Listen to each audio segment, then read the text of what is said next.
Ever wondered what it feels like to sacrifice everything for people who don't even see you? I'm Liv, and I spent years paying my family's bills in secret while they praised someone else for it. But there was one moment, a single, brutal public humiliation that changed everything.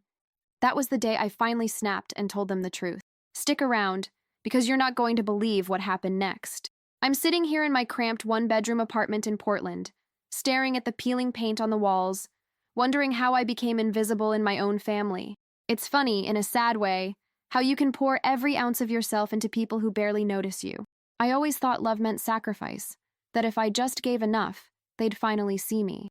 But all I got was silence. That realization stings worse than any insult. Sometimes I catch my reflection in the cracked bathroom mirror and barely recognize myself. There's this tired woman with hollow eyes who's always hustling, always giving, never asking for anything back. I used to think that was strength, but lately I see it for what it is. A survival strategy for someone who's learned they're not allowed to have needs. It's exhausting pretending it doesn't hurt.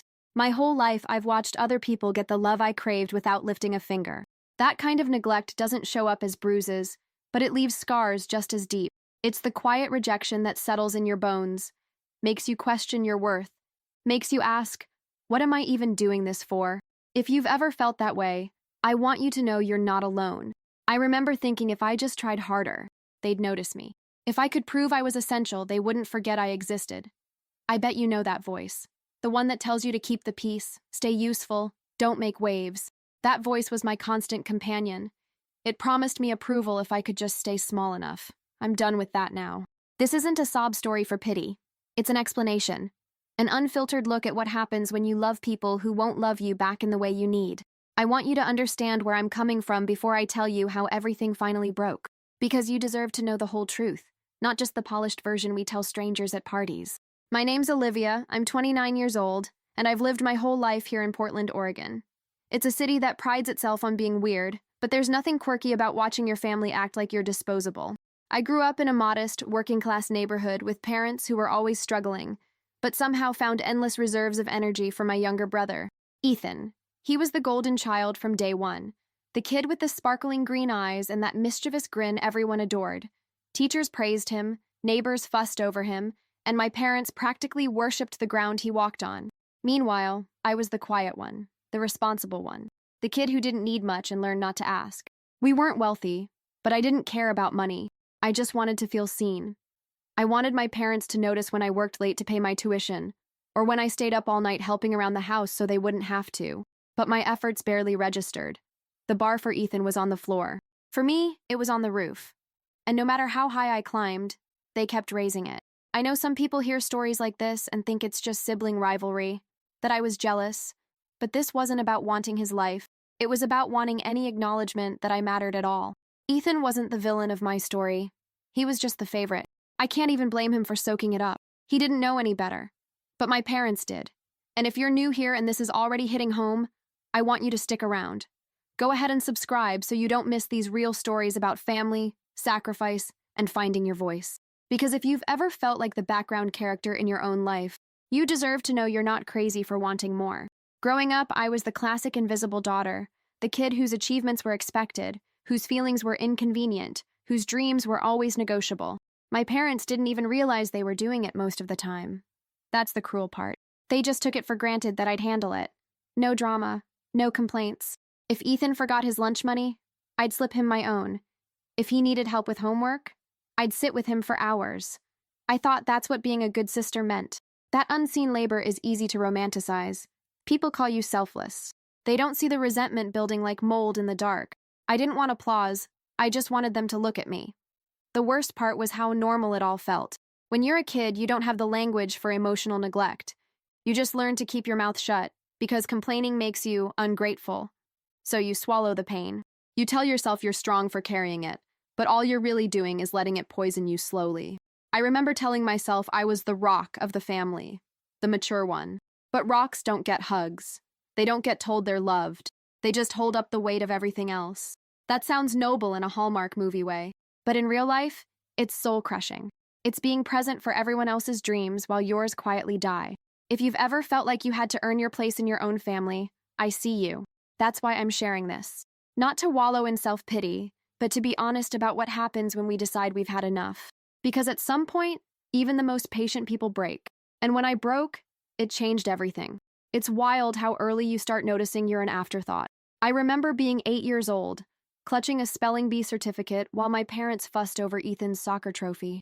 They didn't mean to ignore me. I tell myself that even now. But the sting of being invisible sets in young.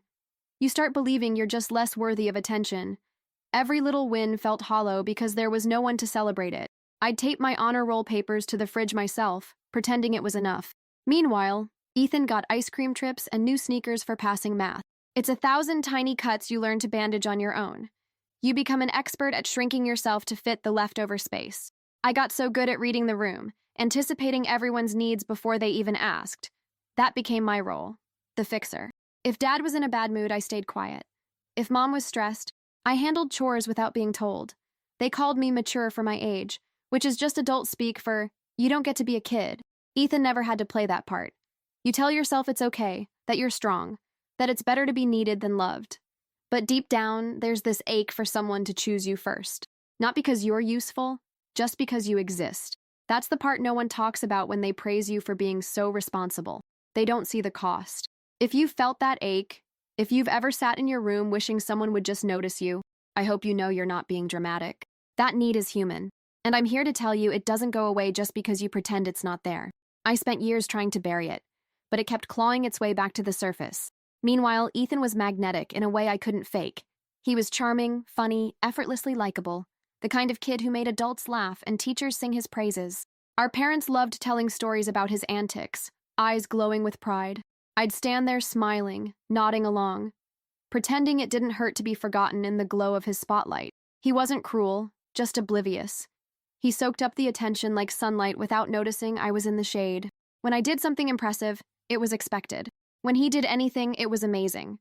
He got the new bike for Christmas. I got the hand-me-down. He got praised for trying.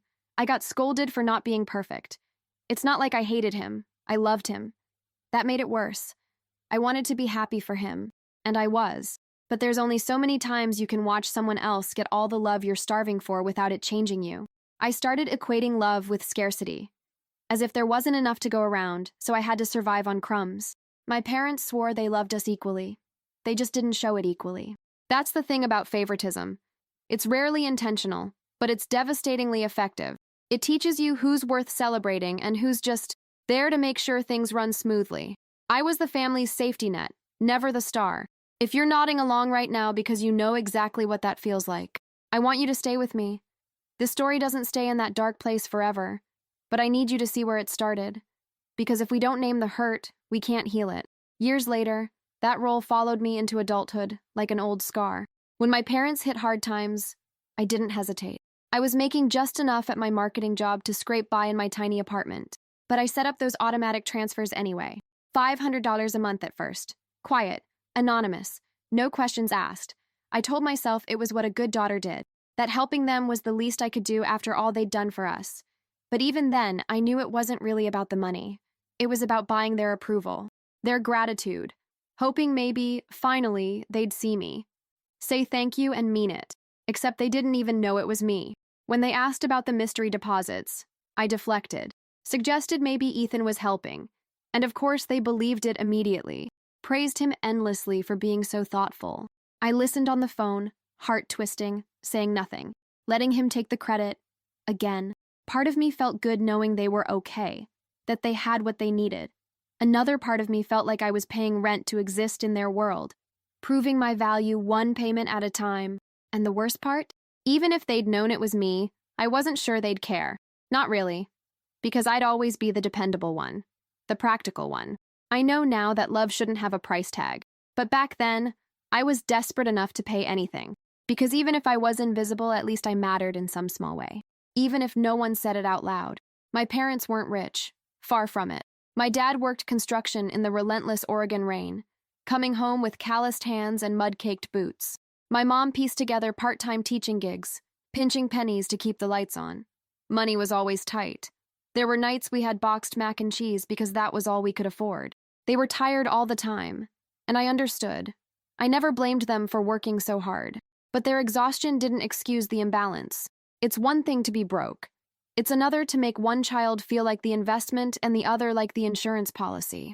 I learned young that love could feel conditional, even if no one said it. Ethan didn't see any of it as a burden. Why would he? He got the new clothes, the fresh backpack every fall.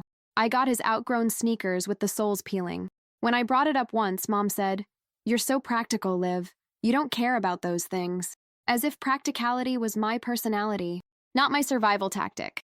Holidays were especially glaring. Ethan's wish list was fulfilled while I was praised for being reasonable. I didn't want a mountain of gifts. I wanted fairness. A sign they saw me. But it felt like they saved every last dollar for him and their excuses for me. I pretended I didn't mind, but inside, it hurt every single time. It wasn't about the money itself. It was what the money said. You're worth investing in. I didn't need expensive things. I needed to know I mattered. But in our house, love meant prioritizing the child who shined brightest, even if the other one was burning herself out trying to keep the lights on. Ethan was the star of every room he walked into. He had that easy charm people love. A crooked grin, a quick laugh that put adults at ease. My parents fell for it every time. They told him he was special, talented, destined for big things. Me, I was the steady one, the helper, the one who'd be fine no matter what. They didn't say it to be cruel, but it still cut deep. When Ethan bombed a test, they blamed the teacher.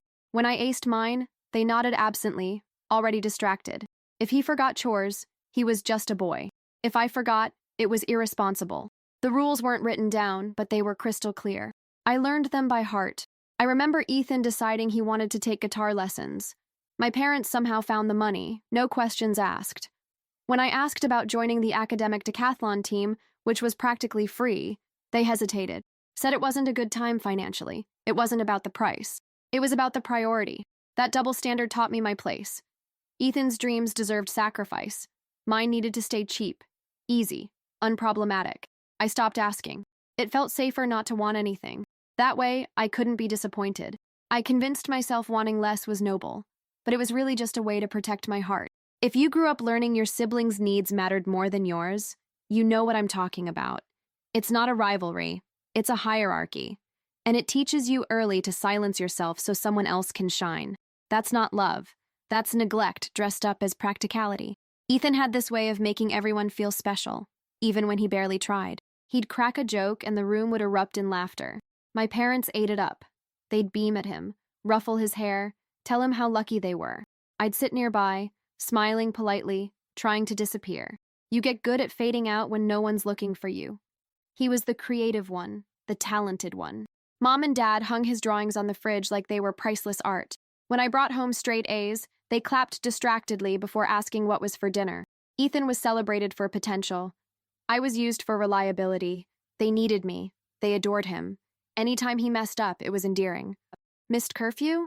Boys will be boys. Got a D? He's just not a test taker. Meanwhile, I was the example, the standard, the cautionary tale for why Ethan needed more support. They never asked if I was okay carrying all that weight. They just handed it to me and walked away. It's funny how you start to believe it. I told myself Ethan deserved the attention because he was so bright and full of life. I reasoned I was boring, too practical, not interesting enough. I let them make me the background character in my own family. Because if I didn't, I risked making them uncomfortable. If you've ever felt like your family's emotional safety net, you'll get this. You hold everything together so no one else has to think about it. And they praise you for it, but they never thank you. It's not love. It's convenience. And it eats away at you slowly until there's almost nothing left. By the time I was 10, I was the unofficial second parent. I packed Ethan's lunches, reminded him about his homework, kept the house tidy when Mom worked late. They said I was so mature, but it wasn't praise. It was permission to keep expecting more. I wore that label like armor because it was the only compliment I got. I learned to anticipate problems before they exploded. If Dad came home in a foul mood, I'd quiet Ethan down, shushing his giggles so he wouldn't get snapped at. If Mom was exhausted, I'd offer to cook boxed macaroni or help with dishes. I wanted to make life easier for them, thinking maybe they'd notice me if I did. But instead of gratitude, they just grew to expect it. My helpfulness became invisible. When Ethan helped once, it was a miracle. When I slacked once, it was a betrayal. That double standard taught me love was something you earned with service, and that I was always one misstep away from losing it. I didn't resent Ethan for it. He didn't ask me to take on that role. He just didn't have to. That's the part people don't understand about family roles. They're assigned quietly over years through 1,000 tiny moments. One child gets to be carefree, the other learns to clean up the messes. And no one says thank you. If you were the responsible one in your family, I know you get it. You're praised for being low maintenance, but that's just code for you don't get needs. You learn early that being easy to love means never being a burden, even if it costs you everything. School shopping every August was like a spotlight on our differences. Ethan got the new sneakers, fresh jeans, a trendy backpack. I got one clearance shirt and last year's shoes with worn soles. Mom would say, "You're not picky like Ethan." Like that was something to be proud of, as if not wanting was a virtue. When he wanted guitar lessons, they scraped up the money instantly, no questions asked. When I asked about joining a debate club that cost $20, "We can't afford extras right now, Liv," I learned not to ask after a while. It hurt less to kill my dreams in private than hear them dismissed out loud. Birthday parties told the same story. Ethan got themed cakes, big gatherings, piles of gifts. Mine were quieter affairs, a homemade cake, one small present, and sometimes not even that if money was tight. They'd say I was so understanding, and I forced myself to nod, even as the envy made my chest burn. Even in school, it was obvious. Ethan's teachers would gush about him at conferences, while mine would talk about how quiet and responsible I was. Those sound like compliments until you realize they're code for forgettable. No one called me brilliant. No one told me I was destined for anything special. If you've ever felt like your siblings' dreams mattered more than yours, I'm sorry. No kid should have to ration their hopes because the family budget for love and support already ran out before it got to them. But that's exactly how it felt. I don't think you ever forget the first time you realize life isn't fair, and that your family is the one proving it to you. For me, it was the day Mom and Dad sat us down to explain they could only afford one set of piano lessons. Ethan was younger, more musical, they said. I nodded like I agreed. I wanted to scream, but I stayed quiet, congratulating him instead, because that was my role. The supportive big sister who never made waves. I can still remember sitting in my room later that night, fingers pressing imaginary keys on the blanket, trying to teach myself the songs I'd never get to play. After that, I stopped asking for much. It wasn't worth the heartbreak of hoping. I became the queen of low expectations. It's amazing how easy it is to call that maturity, when really it's surrender. I figured if I needed less, they couldn't let me down. But they did anyway. It wasn't just the piano. It was everything. School events they skipped because Ethan had a game. Awards they forgot to mention to relatives. Moments that should have been mine, swallowed whole by someone else's spotlight. It taught me that love was conditional, that fairness was optional, that I was optional. If you know that lesson too well, I see you. You're not crazy for remembering. You're not bitter for noticing. You're just honest. And sometimes that's the bravest thing you can be. High school was when the favoritism went from subtle to glaring. Ethan was the charismatic theater kid, starring in plays and homecoming courts. My parents never missed a performance, camera in hand, bragging to everyone. Meanwhile, I was quietly pulling a 4.3 GPA, working part-time at the diner to save for college. They barely remembered to ask about my shifts. When Ethan forgot lines on stage, they called it adorable. When I brought home another academic medal, they said, "That's nice. Honey?" Before asking what was for dinner. I learned to stop sharing wins. It felt humiliating to watch their eyes glaze over, like I was boring them by succeeding in the wrong way. The one time I tried to talk about my National Honor Society induction, they cut me off because Ethan needed a ride to rehearsal. I remember standing there with the certificate in my hand, words dying in my throat. Later that night, I stuffed it in a drawer. Why hang it up when no one would notice? They called Ethan a dreamer, an artist, special. I was practical, reliable, fine on my own. But I wasn't fine. I was crumbling inside. It's strange how quickly a kid can accept being second best if everyone keeps telling them that's all they deserve. I became so good at swallowing disappointment, it felt like breathing. If you've ever had to celebrate your wins alone while someone else's mediocrity was treated like genius, you know that ache. It's not envy. It's grief for the version of you that just wanted to be seen. Ethan was the social butterfly everyone adored. Teachers gave him passes for late assignments because he was so charming. At home, they'd tell stories about his friends, his adventures, his magnetic personality. I, meanwhile, was the one they counted on to pick him up, help him study, keep the house running. I was the backup plan. When he got crowned homecoming prince, they threw a little party. Balloons, cake, family photos. I got a pat on the back for making the principal's list. "We knew you'd do well," they said dismissively, as if being good was expected, as if being seen was reserved for the exceptional child. Ethan would invite friends over, and Mom would cook elaborate dinners. If I asked to have anyone over, she'd sigh and say we couldn't afford to feed extras. I stopped inviting people, embarrassed. My friendships stayed shallow because I didn't want anyone seeing how unequal things were. I felt like my shame was contagious. They didn't realize I was watching, tallying every slight. They thought I was too mature to care about popularity or parties. But I did care. I wanted to be someone worth fussing over, someone whose presence felt like enough. But I was the quiet one, the caretaker, the ghost in the family photo. If you were the responsible sibling while another got to be the fun one, you know how lonely it is. It's not that you hate them. It's that you wish someone had let you be a kid too. I worked hard in school because it was the only thing I could control. Late nights studying at the kitchen table while Ethan played video games with the volume cranked. I didn't expect much, just a nod, "We're proud of you." But even that was asking too much. They barely glanced at my report cards. I remember winning a $500 scholarship. It was a huge deal to me.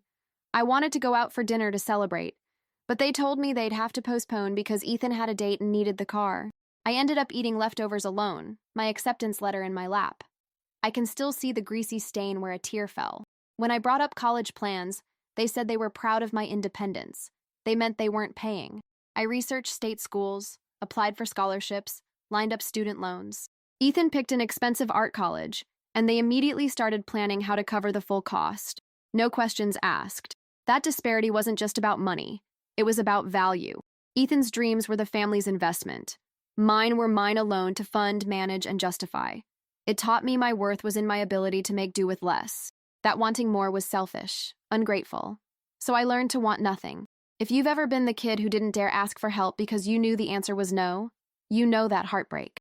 It's not just being denied money. It's being denied belief that your dreams matter at all. College applications really drove the wedge in deeper. I spent hours on essays, double-checked deadlines, worked extra shifts to pay fees. I had a spreadsheet for scholarships and loan options. Meanwhile, Ethan just circled one private art college on a brochure and handed it to my parents like it was a wish list. They didn't hesitate. I remember sitting at the kitchen table, trying to talk about my FAFSA results, while they discussed Ethan's dorm options. Mom kept interrupting me to ask him about campus amenities. Dad asked how much his supplies would cost, offering to cover it all. No one asked how I planned to afford my books, let alone tuition. When I mentioned student loans, they nodded proudly, said they admired my grit, called me so responsible like it was a compliment instead of a sentence. Ethan's dreams were communal. Mine were solo. They saw his future as a family project and mine as my personal problem to solve. I pretended I didn't mind, told myself I was lucky to be self-sufficient. That lie kept me going when I was signing loan papers alone. It hurt, but I refused to show it. I couldn't afford to need them. Needing them felt like weakness they would punish me for, with disappointment or worse, dismissal. If you've ever felt like your dreams were too expensive for your family to support, you know that sting. It's not about entitlement. It's about wanting someone to stand beside you and say, "You're worth it," even if it costs something. I spent years rationalizing it all, telling myself they had to focus on Ethan because he was more sensitive, more fragile, that he needed more. It felt noble to be the strong one, the one who didn't complain. But that nobility was really survival. Because if I admitted it hurt, I'd have to admit they failed me. I'd lie awake at night in my tiny dorm room, listening to the radiator clank, wondering if they even noticed I was gone. Calls home were short, perfunctory. They asked about grades, but never how I was feeling. Meanwhile, Ethan's calls were events. They'd pass the phone around like a sacred relic. I told myself I didn't want the fuss anyway, that I didn't need them, that being independent was better. It was a comforting story, one that made the loneliness bearable. Because admitting I wanted their love, their pride felt too vulnerable. I didn't want to be disappointed again. I couldn't afford the heartbreak. It became a point of pride, that self-reliance. But inside, I was starving for validation. For someone to say, "I see you. I'm proud of you."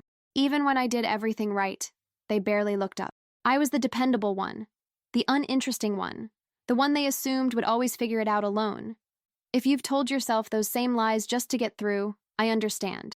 Sometimes it's easier to pretend you don't care than to admit you do, but the ache is still there, whether you acknowledge it or not. By graduation, I had accepted my role as supporting character in my own family. I went to the ceremony alone, paid for my cap and gown out of my last paycheck. When I sent them a photo, they texted back, "So proud," with a thumbs up emoji. That was it. Ethan got a whole Facebook album for his art showcase. I shouldn't have been surprised. They'd been training me for this my whole life, teaching me to expect less so they wouldn't have to give more. It wasn't malicious. That almost made it worse. It was thoughtless, automatic. I was reliable, so they didn't think about me at all.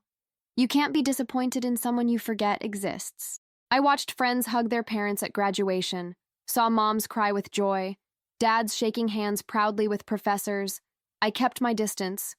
I didn't want anyone to see I was alone. I didn't want to explain. So I smiled, pretended I didn't mind, and walked back to my apartment to eat ramen and watch Netflix. It was easier to be bitter at the world than at them. Easier to say, "That's just how families are," than admit they chose not to see me. I told myself resentment was ugly, ungrateful, but it was honest, and it was there, growing like a weed in every corner of my heart I tried to ignore. If you felt yourself fading out of your own story to make space for everyone else, know this: you deserved better. You deserve to be a main character in your own life, and it's never too late to reclaim that role. When I finally moved out, it wasn't glamorous. My first apartment was a 400-square-foot studio with peeling linoleum floors and a Murphy bed that creaked every time I turned over. The walls were so thin I could hear my neighbor's TV every night, but it was mine. My tiny, imperfect proof of independence. Rent ate half my paycheck. I shopped at thrift stores for furniture, lugging home a secondhand couch with a ripped armrest.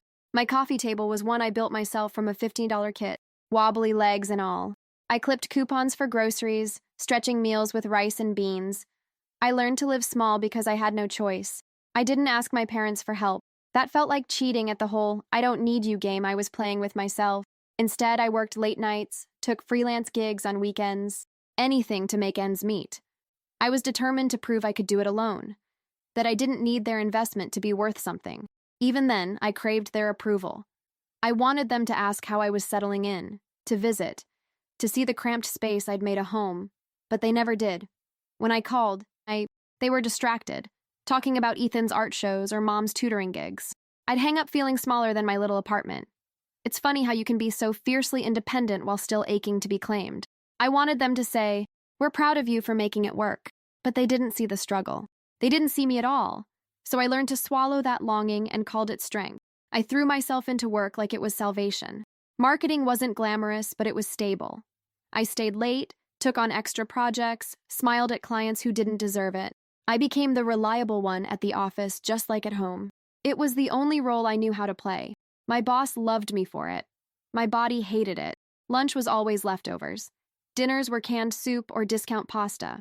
When friends invited me out, I lied about being busy because I couldn't afford it. My idea of splurging was buying name-brand peanut butter. Every dollar was budgeted, tracked in a spreadsheet color-coded with necessity and luxury. Luxury rarely made the cut. Meanwhile, Ethan moved back home after college. He talked about finding himself artistically, while our parents covered his rent, meals, and art supplies. They called it supporting his dream. When I heard them say it, I wanted to scream. I was dreaming of paying my electric bill on time. No one was funding that. Family dinners turned into showcases for Ethan's latest paintings. They hung his work on the living room walls like shrines. When they asked about my job, it was a polite pause before going back to him. Marketing was practical, they'd say, not realizing that word felt like a slap. Like admitting I was boring, forgettable, safe. If you've ever felt invisible in your own success because it wasn't interesting enough, I see you. It's hard to celebrate your wins when no one claps. Harder still to admit you want them to. But that need doesn't make you weak. It just makes you human. Ethan's room at home never changed. It was like a shrine to his childhood. Posters, art supplies, awards all neatly displayed. He came and went without rent or bills, eating home-cooked meals while I microwaved canned chili in my shoebox apartment. Our parents encouraged him to take his time, like the world would wait for his genius. They bragged about how talented he was to anyone who would listen. When he sold a single sketch for $50, they acted like he'd won the lottery. Meanwhile, I was paying off student loans, managing campaigns, earning promotions. They never asked about my workload, never asked if I was okay. It was assumed. I wasn't jealous of his art. I was jealous of the grace he was given. the space to fail, the net to catch him. I wanted that safety, but I was the net for everyone else. No one offered to hold me when I fell. No one even noticed when I was drowning. I didn't dare tell them how alone I felt. It seemed like complaining. Calls home were painful. Mom would gush about Ethan's creative breakthroughs. Dad would joke about him being the family celebrity. When I shared my news, a promotion, a new client, they'd say, "That's nice," and change the subject. I tried to convince myself it didn't matter. But it did. It mattered more than I like to admit. If you've watched someone get celebrated for showing up while you're ignored for delivering results, you know how heavy that is. It's not about wanting their failure. It's about wanting your effort to mean something. Wanting someone to say, "I see how hard you're trying. I see you." When I first noticed the stress in their voices about bills, I didn't even hesitate. I set up an automatic transfer from my checking account to theirs. It was $200 at first, then $500. I labeled it family support in my budget. Watching my own savings shrink was painful, but hearing their relief was enough for a while. I did it anonymously. When they asked about the mystery deposits, I deflected. Suggested maybe Ethan had set it up. They believed it instantly. Praised his generosity in long, glowing phone calls. I'd sit there silent, nodding, fighting the bitterness bubbling in my chest. It felt like donating my own recognition along with the money. Part of me felt good knowing they were okay, that Dad didn't have to stress about the mortgage, that Mom could buy groceries without checking every price twice. I told myself that was enough, but it wasn't, because I wanted them to know it was me. I wanted them to see me, to thank me, to love me for it. But I let them think it was Ethan, because I was too afraid of how it would feel to ask for credit and be denied. I thought if they knew it was me, they'd finally see me as valuable, that maybe it would fix years of feeling second best. But deep down, I worried it wouldn't change anything at all. If you've ever given everything you had hoping someone would finally look at you and see your worth, I get it. It's a gamble with your heart, and the silence that follows can be deafening. They didn't just accept the money, they wove a whole story around Ethan's heroics. Mom would call me, voice glowing, telling me how proud she was of him, how generous he was, supporting them while he found himself. She used the word selfless like it was sacred. I wanted to scream that it wasn't even true.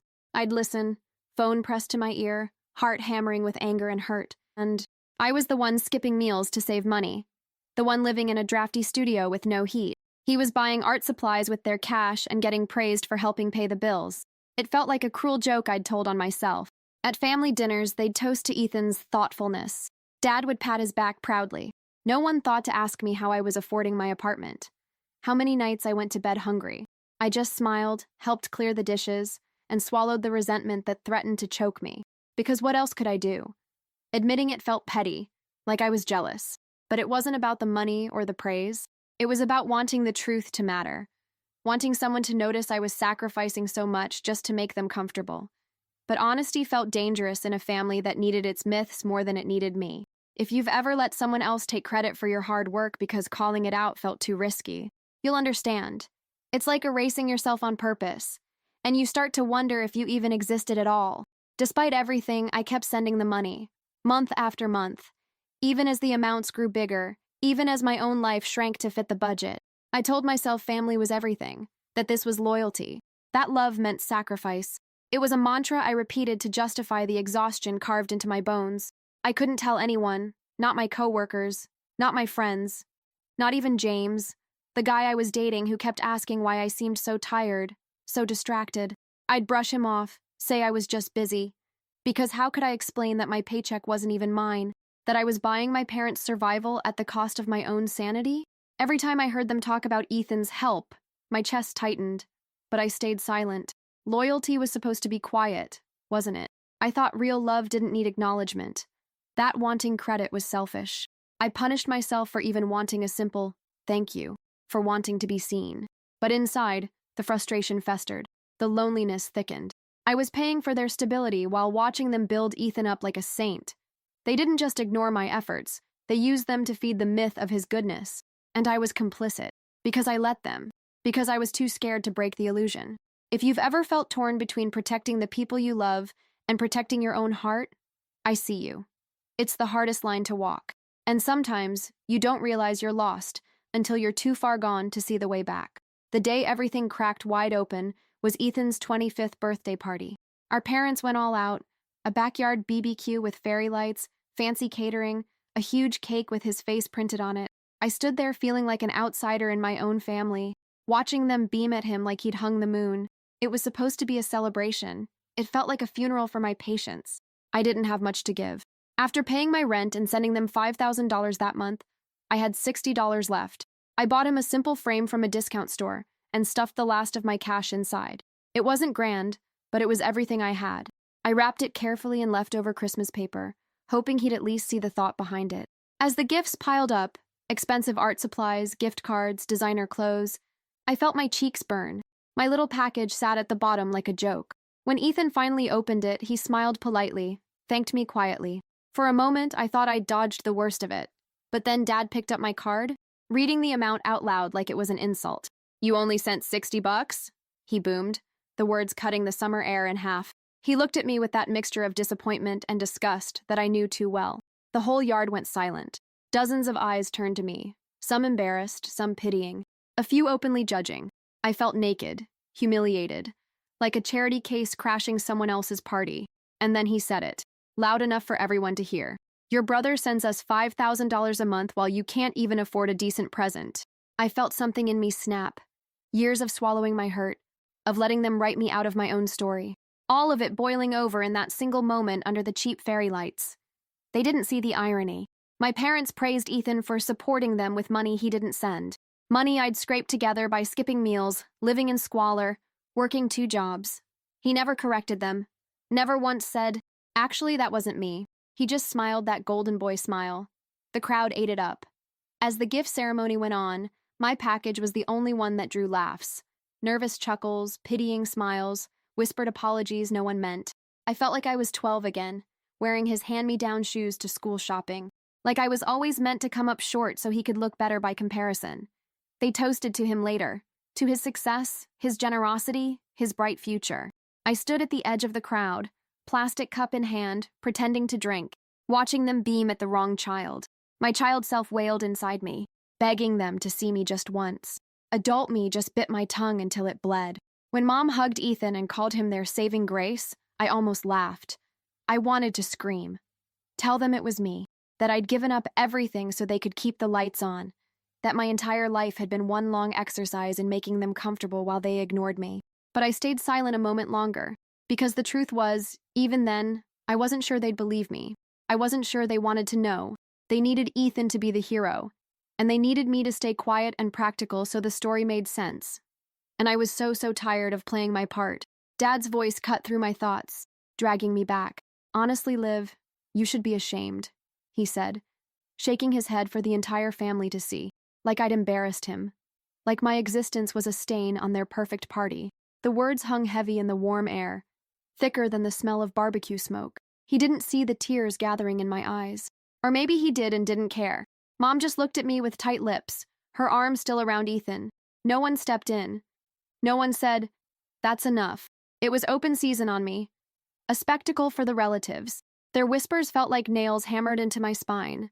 I could see my aunts shifting uncomfortably, uncles clearing their throats, cousins looking anywhere but at me. No one wanted to be part of it, but no one was going to stop it either, because calling it out would mean acknowledging the truth, that I wasn't the problem, that their perfect golden child was living off my sacrifices. I tried to defend myself, voice shaking.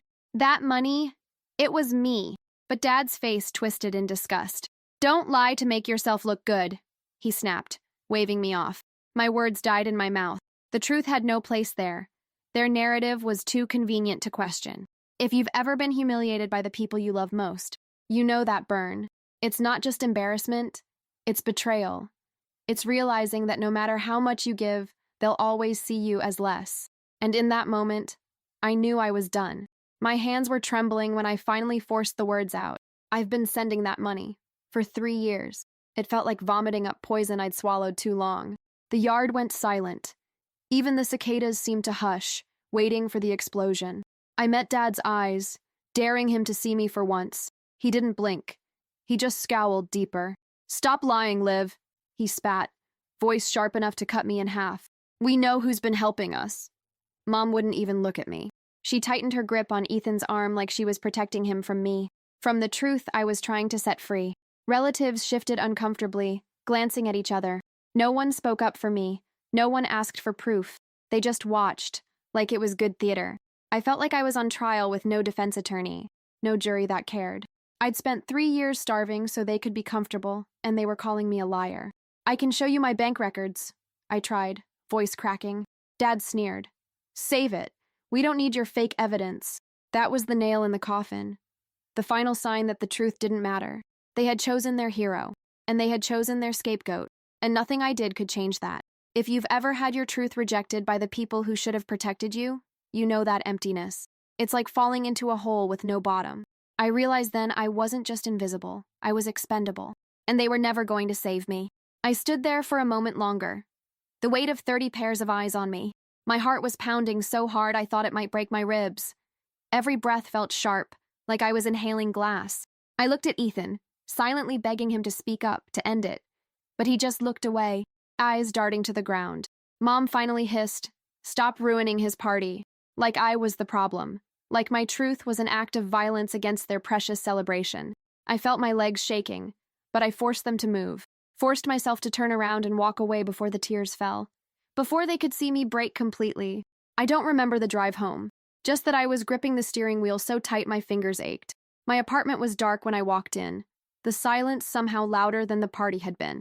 I collapsed on my thrift store couch, hugging a pillow to my chest, sobbing like a child, the kind of crying that leaves you empty. I thought about every meal I'd skipped, every night I'd spent working instead of resting, every plan I'd shelved so they could keep the lights on. And for what? To be humiliated in front of everyone, to be told I was a liar, to watch them defend the fantasy over the flesh and blood daughter in front of them. If you've ever been broken by the people you bent over backward for, I'm sorry. There's a special kind of grief in realizing your love was seen as obligation, that your sacrifices were invisible, that your worth was negotiable. That night, curled on the couch with tears drying on my cheeks, I made the hardest choice of my life. I opened my laptop and logged into my bank. My fingers hovered over the cancel button on the transfer. My heart thudded so loud it felt like betrayal, but I pressed it anyway. Watching it go through felt like cutting a cord. For the first time in 3 years, I kept my whole paycheck. I didn't plan it, didn't celebrate, just sat there in the quiet, letting the fear wash over me. What would they do without my help? Would they be okay? Did it even matter anymore? Part of me felt like a monster. Another part felt free. I was terrified, because stopping the payments wasn't just about money. It was about admitting they didn't see me, about accepting that I couldn't buy their love, that no matter how much I gave, I'd never be enough. I had to choose myself for once, even if it meant losing them forever. That night, I ate rice and canned vegetables for dinner, the same meal I'd eaten for months to save money for them. But this time, it tasted different. Not good exactly, just mine. It was a small, hollow victory, but it was mine. I had nothing left to give them but my absence. If you've ever had to choose your own survival over someone else's comfort, you know how heavy that choice is. It's not selfish, it's necessary, and it's the first real act of love you ever give yourself. For 2 weeks after I canceled the payments, there was silence. No calls, no passive-aggressive texts, just empty space where they used to occupy my thoughts. I thought maybe they'd written me off completely, that maybe they were relieved not to deal with the difficult daughter who dared to speak up. Then the calls started. First Mom, then Dad, then Ethan. Voicemails filled with confusion and edge. "We need to talk. Something's wrong with the bank." The panic in their voices was unmistakable. I sat on my couch listening to them beg me to call back, feeling both sick and vindicated. They sounded genuinely shocked that the money stopped coming, as if they'd assumed it was a permanent entitlement, as if I owed it to them forever. I heard the fear in Dad's voice, the cracking in Mom's tone, and for the first time, I realized they were going to have to face reality without my silent support. But I didn't pick up. I wasn't ready to explain. I wasn't ready to hear them spin it, to hear them say it was my fault they were struggling. I let the calls go to voicemail, let them sit with the silence the way I had for years. It felt cruel, but it also felt fair. They needed to see the hole my help had been filling. If you've ever stopped rescuing someone and watched them flail, you know that guilt. But you also know the grim satisfaction. It's not revenge. It's clarity. It's the proof that your contributions mattered, even when they pretended they didn't. Eventually, I picked up. Dad's voice was tight with anxiety. "What's going on, Liv?" The bank says the transfer stopped. We need that money. No preamble, no apology, just need. I swallowed the lump in my throat and told him flatly, I canceled it. Silence, then confusion, then anger. He sputtered, demanding why, acting like I'd betrayed them. I told him, voice shaking, that I'd been sending that money for years, that it was me, not Ethan. He didn't believe me at first, said that didn't make sense, that Ethan told them he'd been helping. The realization in his voice was slow, painful. Mom's reaction was worse. She cried, accused me of lying, said I was trying to humiliate them again. I could practically hear her rewriting history in real time, trying to find a version where I was the villain so she didn't have to face what they'd done. The truth didn't fit their narrative. It never had. When I finally told them I wasn't restarting the payments unless things changed, Dad exploded, called me manipulative, said I was using money to control them. It was like he couldn't even hear me, couldn't see that I wasn't asking for thanks. I was asking to be seen, to be treated like family, not a wallet. If you've ever tried to set a boundary with someone who refuses to see you as anything but a resource, you know that heartbreak. It's realizing love shouldn't cost this much, and that maybe, just maybe, you deserve better. We had so many ugly, raw conversations in those weeks.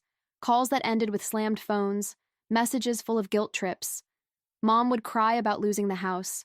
Dad would say I was heartless. Ethan sent texts talking about family obligations. No one wanted to hear my side. They wanted me back in line. I tried explaining, over and over, that I couldn't keep living like that I was working myself to the bone while they gave Ethan praise for my sacrifice, that I didn't want them to beg. I wanted them to acknowledge it had been me all along, that I wanted equal treatment, respect, recognition, but they didn't want to talk about that. They wanted the money. They wanted the problem to go away. Every time I tried to bring up the years I'd spent scraping by, they changed the subject. It was too uncomfortable, too ugly. They'd rather I just kept paying quietly so they didn't have to think about it. Those conversations left me shaking, crying in the shower so no one could hear, writing out what I wanted to say in notes on my phone, only to delete them later. I felt like I was screaming into a void where my words died before they hit anyone's ears. It was the loneliest I'd ever felt, and I'd felt pretty damn lonely before. If you've ever had to explain over and over why you deserve to be treated like a human being, you know that exhaustion. It's not about winning. It's about not losing yourself completely while you try. When my parents realized I wasn't budging, the guilt trips got creative. Mom called crying late at night, voice shaking. We're going to lose the house, Liv. How can you let that happen? Dad would leave voicemails about my duty as a daughter, accusing me of abandoning them in their hour of need. It was suffocating. They even dragged other family members in. Aunts I hadn't spoken to in months called to scold me, told me I was being ungrateful, selfish, that family comes first. It didn't matter that they hadn't offered a dime. They just parroted my parents' version of events. It felt like I was on trial without a defense. Ethan sent texts, acting like the peacemaker. Come on, Liv. Don't make this harder than it has to be. Family is family. No mention of the fact that he'd let them think the money was his. No apology. Just a plea for me to stop rocking the boat. He wanted the comfort back. The illusion. I was ruining it for everyone. I tried explaining why I stopped. Tried talking about the humiliation at his party. About my exhaustion, my bank account. But no one wanted to hear it. They wanted the version where I was cruel, withholding, because that let them stay innocent. It let them avoid facing the truth about how they'd treated me. If you've ever been made to feel like the villain for protecting yourself, you know how disorienting it is. You start questioning if you're heartless, if you're really as selfish as they say. But deep down, you know the truth. You're not selfish. You're just finally choosing yourself. It wasn't just my parents and Ethan. Word spread fast in families like mine. Suddenly, people I barely saw at holidays felt entitled to weigh in. They called, messaged, even cornered me at the grocery store. Why are you doing this to them? They'd ask, voices dripping with pity and accusation, as if I was hurting children, not grown adults. They didn't want the messy details, didn't want to hear about the years I'd paid their bills anonymously, the ramen dinners, the eviction notices I dodged by a day. They wanted the story they'd been fed, the selfish daughter with no sense of loyalty, the one who needed to be shamed back into line. I tried defending myself at first, but the more I explained, the worse it got. They'd interrupt, minimize, change the subject. Families fight. This is normal, as if normalizing abuse was a solution. as if my hurt didn't matter because it made them uncomfortable to acknowledge it. I stopped trying after a while. Instead, I let them think what they wanted, because no explanation would be enough for people determined not to see me. The cost of defending myself was too high. It meant reliving every slight, every sacrifice, every ugly moment, and I was too tired, too raw. I'd carried enough for a lifetime. If you've ever been painted as the villain because it was easier than seeing you as human, you'll get this. It's lonely. It's infuriating. But there's a strange freedom in dropping the rope and letting them tangle themselves in their own stories. In the middle of all that noise, I found a quiet resolve. I wasn't sending another cent until they acknowledged the truth, until they saw me as more than their personal ATM. I didn't want apologies they didn't mean. I wanted respect. I wanted boundaries. I wanted them to finally see me standing there, unflinching. I started rehearsing what I'd say if they asked again. Simple, firm sentences. No, I won't help unless you admit what really happened. No, I'm not doing this anymore. My voice shook in the mirror. But every day it got steadier. I was tired of begging to be loved the way I needed, tired of paying for my place at the table. James was the only one who really understood. He'd hold my hand while I ranted, nodding quietly. He didn't tell me to forgive.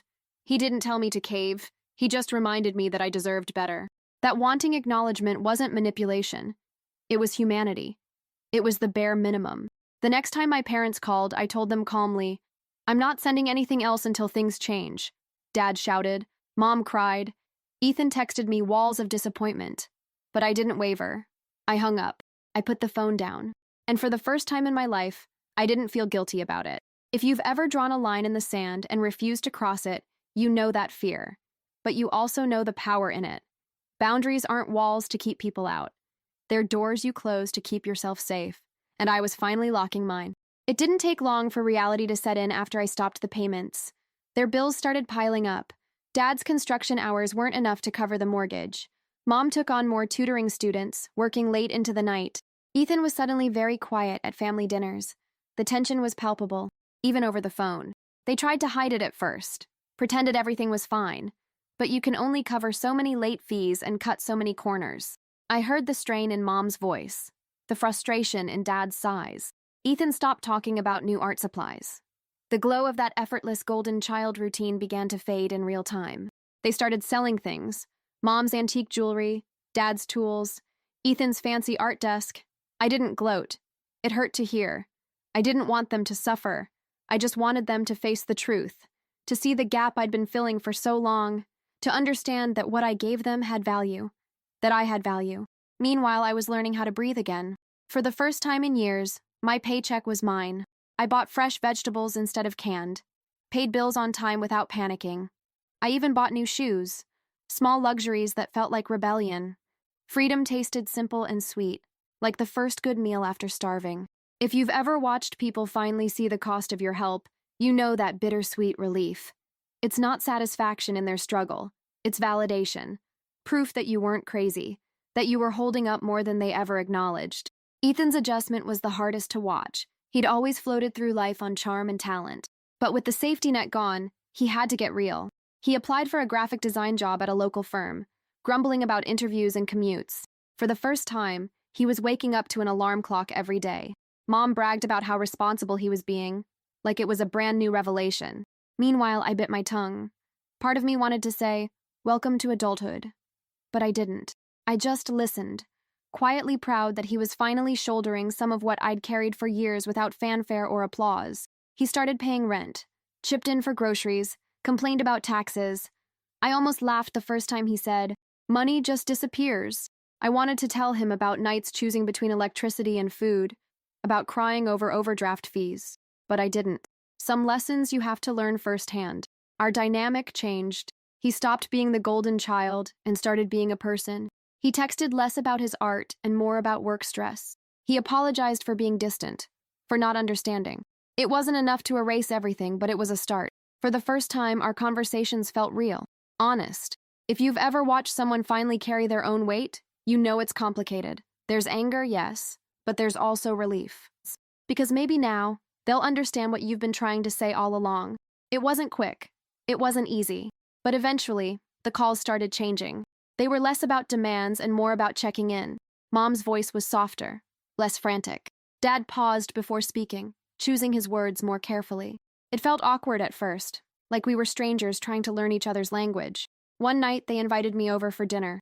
I almost didn't go, but James squeezed my hand and said, "Maybe this is the talk you've been waiting for."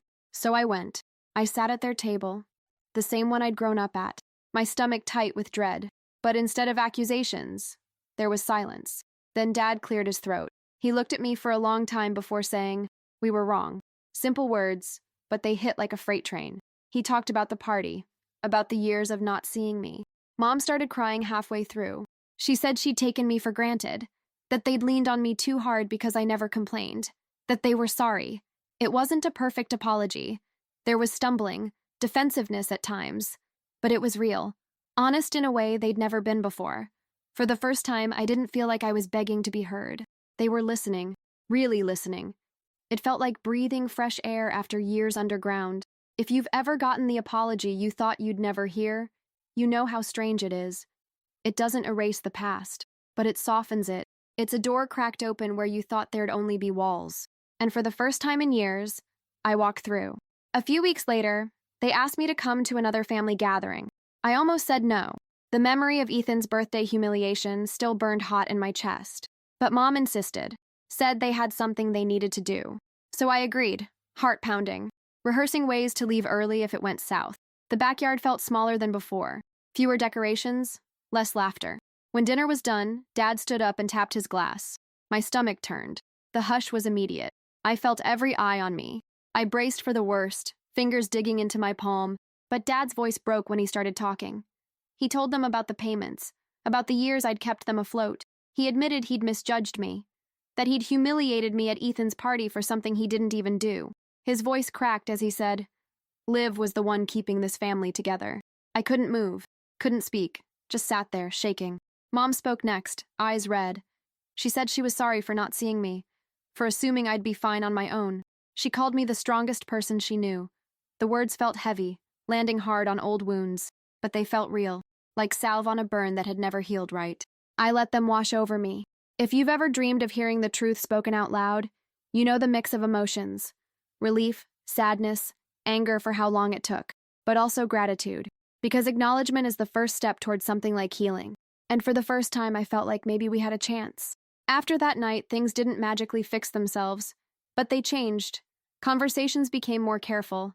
They asked how I was doing and really listened to the answer. When I shared a work win, they didn't brush it aside. They asked questions, smiled genuinely. It felt clumsy at first, but it was progress. Ethan was different too. Working full-time humbled him in ways I hadn't expected. He started apologizing for the small things, for assuming, for not speaking up at the party. We'd sit in my apartment eating takeout, talking about rent and bosses and stress. For the first time, he wasn't the golden child. He was my brother. Mom invited me over for dinner just because. No agenda, no plea for help. She'd actually ask if I was free first. Dad started sending me texts about his physical therapy, sharing small victories. They didn't expect money anymore. They talked about budgeting, about responsibility. It was like watching people wake up. James noticed the difference, said I smiled more, laughed easier. I realized I was sleeping through the night without jolting awake in panic over bills. My shoulders felt lighter. My heart didn't race every time my phone buzzed with their name. It was like a constant ache had finally dulled. If you've ever seen people change, not perfectly, not instantly, but really, you know how cautiously hopeful it feels. You want to believe it. You want to trust it. And sometimes, when they show you enough, you let yourself try. Looking back, I don't regret stopping the payments. It felt cruel in the moment, but it was the most loving thing I ever did for myself. It forced them to see me. It forced me to see me. I'd spent so long proving I deserved space in that family, when really it was mine by right. I just had to claim it. I learned that love without respect is hollow, that you can't make someone value you by bleeding yourself dry. I had to stop seeing their comfort as my job, had to believe my needs weren't selfish, that wanting to be seen wasn't greedy, that my value didn't depend on how much I could sacrifice. These days, I'm more careful with my giving. I help when I can, not because I'm scared of what happens if I don't. I say no without apologizing. I celebrate my wins even if no one throws me a party. And when I hear practical or responsible, I don't hear boring anymore. I hear strong. My family still has work to do. So do I. We're learning to talk about hard things, to apologize better, to listen instead of react. It's messy, human, imperfect, but it's real. And for the first time, that's enough, more than enough. If you've ever felt invisible, I hope you know you're not. You don't have to earn your place. You don't have to pay to be loved. You deserve to be seen, to be valued, to be whole. And it's never too late to choose yourself. If you've made it this far, thank you for listening to my story. It means the world to know someone is out there who understands. If you've ever felt invisible in your own family, or like you had to sacrifice to be accepted, I hope this helped you feel less alone. We don't talk about this stuff enough, but it's real, and it deserves to be heard. If this story resonated with you, even a little, please consider hitting that like button. It helps me know these stories matter. It tells the platform there are people who care about real, messy, honest family dynamics. And it's such a simple way to say, I see you too. It's a small thing, but it goes a long way. And if you want to hear more stories like this, raw, unfiltered, and human, don't forget to subscribe. We're building a space here for truth, for complicated emotions, for the people who've been told they're too sensitive or too much. Hit subscribe so you don't miss the next one. Let's keep this conversation going. If you felt deeply moved and want to help keep this channel alive, you can even leave a super thanks. Just scroll below the video, hit thanks, and choose the option that feels right. Your support helps us keep telling these stories and creating a safe space for everyone who needs it. Even the smallest gesture makes a difference. And before you go, tell me in the comments, have you ever had to stand up for yourself and your family? What was that moment like? How did it change you? Let's share our truths. Let's be the community we wish we'd had back then. Because if there's one thing I've learned, it's this. Being seen starts with speaking up.